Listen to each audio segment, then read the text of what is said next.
Thank you, Brady. Nothing educational in this, just a lot of fun stuff. I've been working on this article, and in a few more months, I'll probably get it finished because there's a lot of stats. And as I'll show you, I'm very upset with the Google artists, but we'll get to it. I didn't actually plan to talk for 15 seconds for this slide, so there. Larry and Sergey decided they wanted to go to Burning Man. They didn't want to run their search engine. It would never be successful. They said, put up a sign saying we're going out to Burning Man. And this is how we got our very first unusual Google logo. They call it a Google Doodle. For the holiday of Burning Man. It never happened again. First holiday Google ever celebrated was Thanksgiving, and it's the only holiday they've ever celebrated every single year since. We've got a whole variety of things, all the way down to Snoopy doing little dances and stuff like that. Isn't it great? So every year, Thanksgiving gets celebrated in the United States. Most celebrated holiday. After that, Christmas, or the holiday period over the 5 days. If you see a little thing like U.S., that means it was only shown in the U.S. Christmas has been shown worldwide. You can see things like Bastille Day always shown in France, things like Earth Day down there, Anzac Day. First multi-day logos appeared in Google. In May, they ran this weird flying saucer thing for no good reason. They were bored. They ran Olympic multi-day logos. And over there, the 4th of July, they ran that for 4 days. It was just like, hey, let's run logos every day. We'll do something different.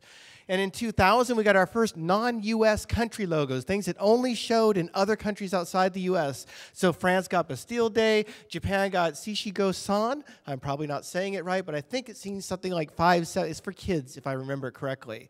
More national days. We'd already had the 4th of July and Bastille Day, but hey, Canada, you rule in hockey, so we'll give you a day as well.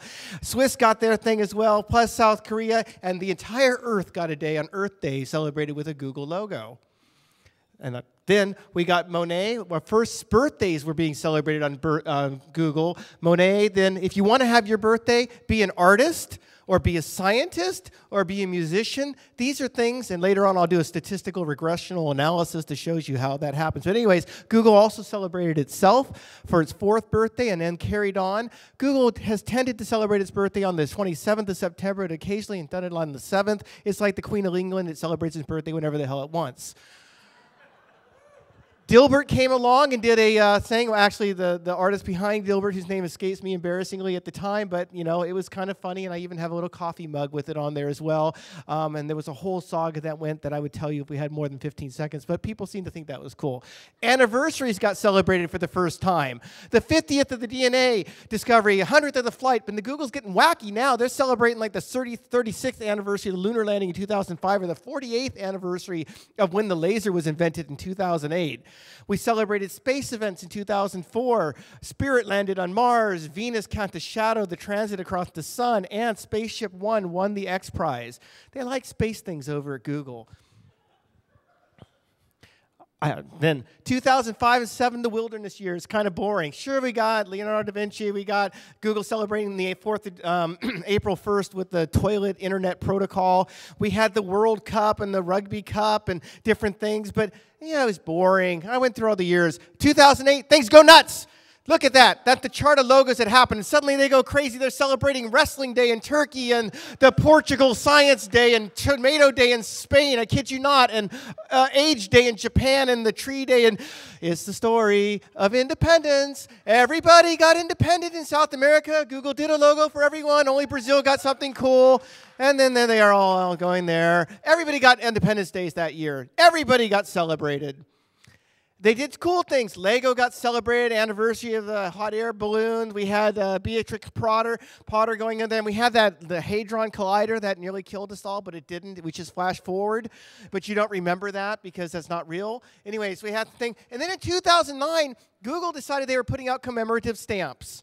We had, you know, the Caterpillar thing and Dr. Seuss and their Cookie Monster and Wallace and Gromit and Popeye and Asterix. And those are people there for Comic-Con down there, like superhero stuff like that. And it's not just fun, these logos. 2008 was the first time and the only time Google's ever done a logo just for its own products, for its iGoogle themes. In 2009, they ran a multi-day thing that got tons of press. Nobody knew what it was going on. And by the way, these logos generate queries, and those queries go...